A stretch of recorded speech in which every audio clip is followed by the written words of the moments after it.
नमस्कार।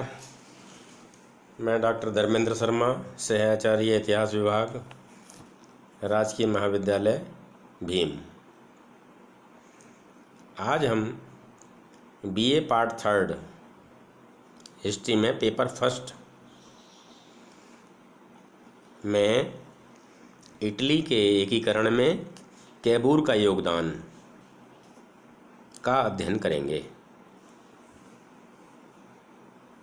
देखिए, इटली के एकीकरण के लिए अनेक विद्वानों ने अपने इस उद्बोधन में लिखा है कि इटली के एकीकरण के लिए विभिन्न लोगों ने विभिन्न प्रयास किए, जिसमें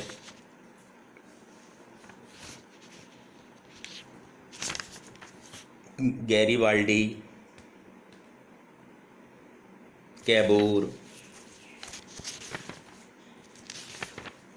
इन लोगों का महान योगदान था। आज हम कैबूर के विषय में अध्ययन करेंगे। इतिहासकार ये मानते हैं कि कैबूर ही वह व्यक्ति था जिसने इटली के सदियों पुराने जो सपना था उसको पूरा किया। मैजिनी और गैरीबाल्डी से कम लोकप्रिय था, लोकप्रियता में और नेताओं से कम था, किंतु इटली के एकीकरण में इसने सबसे अधिक शक्तिशाली भूमिका निभाई।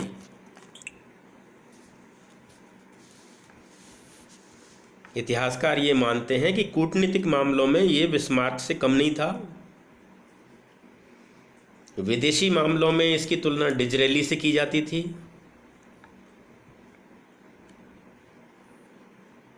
काउंट कैबूर, ये इसका पूरा नाम था, जिसका जन्म 1810 ईस्वी में सार्डिनिया के एक घराने में हुआ था। प्रारंभ में इसने मिलिट्री की शिक्षा ग्रहण की, मिलिट्री एकेडमी में शिक्षा प्राप्त करने के लिए गया, किंतु सेना में इसका मन नहीं लगा। किंतु इसकी लालसा जो थी वो राजनीतिज्ञ बनने की थी, और 1831 ईस्वी में इसने सेना से सैनिक सेवा से त्यागपत्र दे दिया।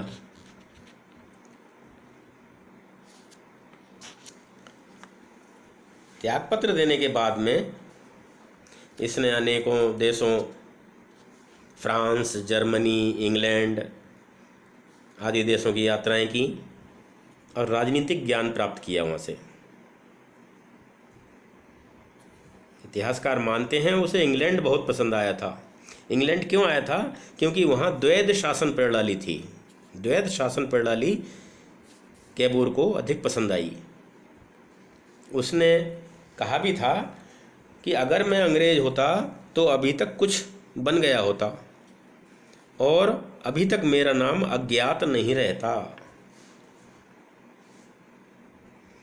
वह इंग्लैंड की संसदीय प्रणाली अपने देश में स्थापित करना चाहता था।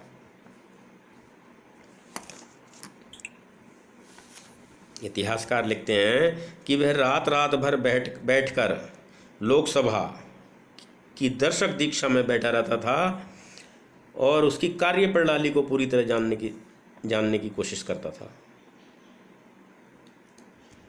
1842 ईस्वी में कैबूर ने कृषि की उन्नति के लिए एक समिति बनाई थी, जिसका कार्यालय बाद में वाद विवादों का केंद्र बन गया।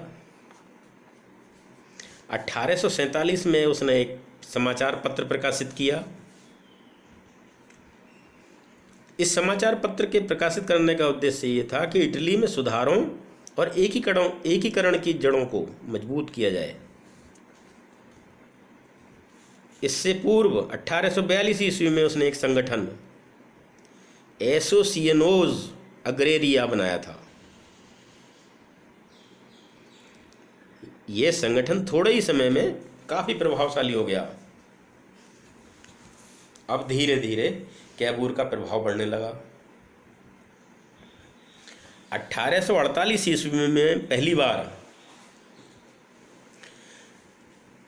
कैबूर जो था वो पीडमोंट की विधान परिषद का सदस्य बना, मेंबर बन गया।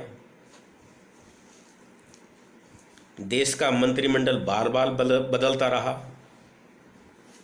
किंतु कैबूर हर बार सफलतापूर्वक निर्वाचित होता रहा। 1850 ईस्वी में कैबूर को कृषि और वाणिज्य मंत्री बनाया गया। 1852 ईस्वी में उसे अर्थ और नौसेना के विभाग भी दे दिए गए। उसकी योग्यता से प्रभावित होकर 1852 ईस्वी में विक्टर इमानुएल ने उसे अपना प्रधानमंत्री नियुक्त कर दिया। बीच का थोड़ा सा समय छोड़ दिया जाए तो काफ़ी मतलब जीवन भर इस पद पर बना रहा वो।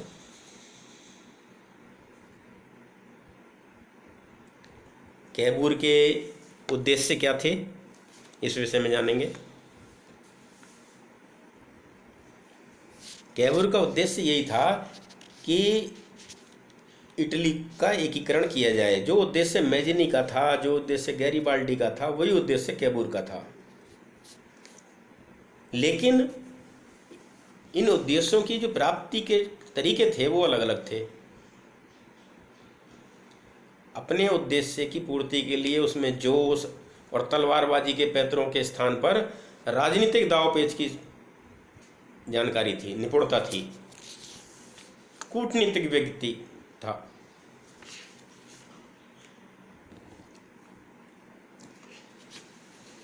इतिहासकार लिखते हैं कि 1815 ईस्वी में जो इटली का मामला एक घरेलू समझा जा रहा था,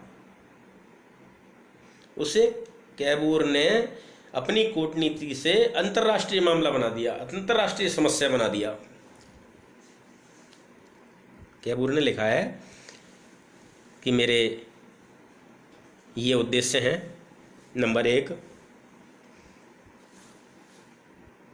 कैबूर ने इस बात का अनुभव किया सबसे पहले कि एकमात्र सार्डिनिया पीडमोंट राज्य ही इटली के स्वतंत्रता संग्राम का नेतृत्व कर सकता है। नंबर 2, कैबूर ने इटली की समस्या को अंतर्राष्ट्रीय समस्या बनाया।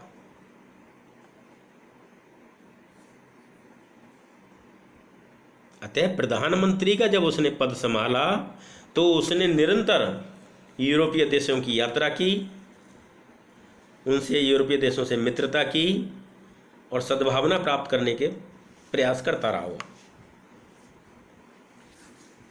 3 नंबर, कैबूर ने पहली बार राजनीतिक प्रश्नों के साथ साथ, अब तक क्या होता था, राजनीतिक बातों पर जोर दिया जाता था, लेकिन उसने राजनीतिक बातों के अतिरिक्त सामाजिक, आर्थिक और बौद्धिक समस्याओं पर भी बल दिया। उसने राजनीतिक, सामाजिक, आर्थिक और बौद्धिक सभी दृष्टिकोण से एक आदर्श राज्य बनाने का प्रयास किया। उसका ये मानना था कि इटली के अन्य राज्य सार्डिनिया पीडमोंट की ओर आकृष्ट होंगे।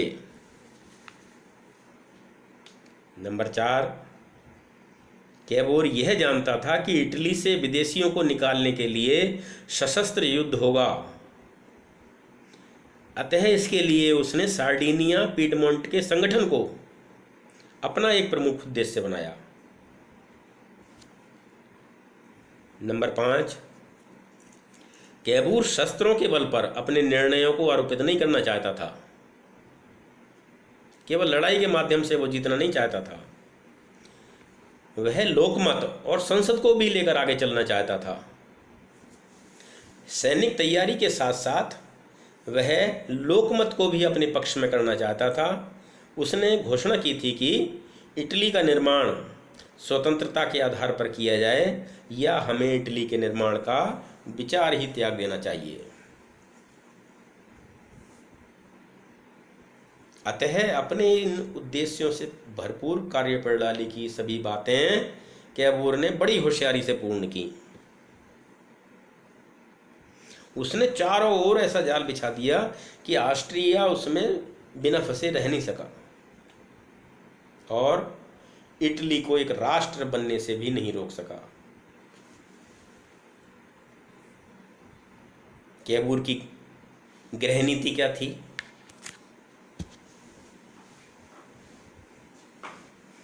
गृह नीति के अलग अलग पक्ष होते हैं, जैसे आर्थिक क्षेत्र, धार्मिक क्षेत्र, राजनीतिक क्षेत्र, सेना में सैनिक क्षेत्र, सैन्य क्षेत्र। तो इस विषय में उसके क्या विचार थे, ये हम आगे अध्ययन करेंगे। कैबूर इटली की आवश्यकताओं को तो जानता था, भली प्रकार अनुभव करता था कि इटली की क्या आवश्यकताएं हैं। इसलिए उसने आर्थिक क्षेत्र के जो कार्य किए उसमें पीडमोंट की उन्नति के लिए व्यापार और वाणिज्य की ओर विशेष ध्यान दिया। व्यापार के क्षेत्र में स्वतंत्र व्यापार का समर्थक था वो। उसने पड़ोसी राज्यों के साथ व्यापारिक संधियां भी की। कृषि के उन्नति के लिए भी उसने अनेक कार्य किए। कृषकों को आर्थिक सहायता भी प्रदान की और उन्हें तकनीकी जानकारी यानी वैज्ञानिक परामर्श की भी व्यवस्था की। अनेकों कारखाने खोले गए, यातायात की सुविधाओं के लिए रेलवे लाइनें बना दी गईं, सड़कों तथा नहरों का भी विस्तार किया गया। देश का जो बजट बनाया उसमें भी सुधार किया। टैक्सेस बढ़ा दिए, कर बढ़ा दिए गए ताकि अधिक आमदनी से सेना का संगठन भी अच्छा हो सके। बैंकों की स्थापना भी की गई, सहकारी समितियां खोली गईं और सहकारी समितियों के माध्यम से कृषि की उन्नति हेतु ऋण देने का भी प्रबंध किया गया। जो दलदल और वीरान प्रदेश थे उनको खेती के योग्य बनाया गया। चर्च के पास बहुत ज़मीन होती थी, चर्च से बहुत सी भूमि छीनकर उसका सार्वजनिक उपयोग किया गया। ये समस्त कार्य उसने आर्थिक क्षेत्र में किए। दूसरा है सेना में सुधार। कैबूर ने सार्डिनिया और पीडमोंट के सैनिक संगठन को ऊंची प्राथमिकता दी, क्योंकि उसका ये मानना था कि बिना युद्ध हुए इटली का एकीकरण नहीं हो सकता। अतः उसने जनरल लामार मोरा के नेतृत्व में सेना का पुनर्गठन किया, क्योंकि सेना के लिए उसने टैक्स पहले ही बढ़ा दिए थे सेना संगठन मजबूत करने के लिए। तो उस टैक्स से जो धनराशि एकत्रित हुई उसके फलस्वरूप राज्य की 90,000 की एक सुसंगठित और सुसज्जित सेना तैयार की उसने, जबकि राज्य की कुल आबादी 50 लाख के लगभग ही थी। इसके अतिरिक्त उसने एक जहाजी बेड़े का भी निर्माण कराया और राज्य में अनेकों स्थानों पर उसने अनेकों दुर्गों का भी निर्माण कराया। इस प्रकार आप देखते हैं कि उसने सैन्य संगठन मजबूत करने के लिए कार्य किए। थर्ड नंबर है धार्मिक क्षेत्र में परिवर्तन। कैबूर राजनीतिक क्षेत्र में चर्च के हस्तक्षेप को तो पसंद नहीं करता था। कैथोलिक पादरी इटली के एकीकरण के विरोधी थे, क्योंकि उन्हें यह भय था कि इटली के एकीकरण से पोप का राज्य भी समाप्त हो जाएगा। अतः कैबूर स्वयं भी इन्हें इटली की एकता का शत्रु मानता था। उसने चर्च के बहुत सारे अधिकार छीन लिए तथा जो मठ बनाए हुए थे उनको तोड़ दिया गया। कैबूर ने धर्म को राज्य आधारित बनाया। इसके लिए उसने सार्डिनिया से अनेकों पादरियों को निष्कासित कर अनेक पदों पर अधिकार कर लिया। नंबर 4, राजनीतिक सुधार। कैबूर ने सार्डिनिया पीडमोंट को पूर्णतया संवैधानिक राज्य बनाने का प्रयत्न किया। उसने प्रत्येक काम संसद के माध्यम से कराकर उसकी शक्ति बढ़ाई। उसने मताधिकार को व्यापक बनाया, भाषण तथा लेखों को स्वतंत्रता प्रदान की, प्रेस को प्रोत्साहित किया गया जिससे वह स्वतंत्रता पूर्वक विभिन्न विचारों को व्यक्त कर सके। उदारवादी आदर्श से प्रभावित होकर उसने अपनी राज्य की समृद्धि के लिए प्रयास किया। इतिहासकार हेज लिखते हैं कि प्रधानमंत्री के रूप में कैबूर ने अंग्रेजी उदारवादी आदर्श के अनुरूप अपने राज्य की भौतिक समृद्धि में वृद्धि की। इस प्रकार हम देखते हैं कि कैबूर की गृह नीति के फलस्वरूप ही सार्डिनिया और पीडमोंट, जो कि एक छोटा राज्य था, वो इटली का भाग्य निर्माता बन गया। हर दृष्टि से उसने एक आदर्श राज्य बनाने की कोशिश की। इसका परिणाम क्या निकला कि संपूर्ण इटली सार्डिनिया पीडमोंट की ओर आकृष्ट होने लगी। ये इसकी गृह नीति थी। धन्यवाद।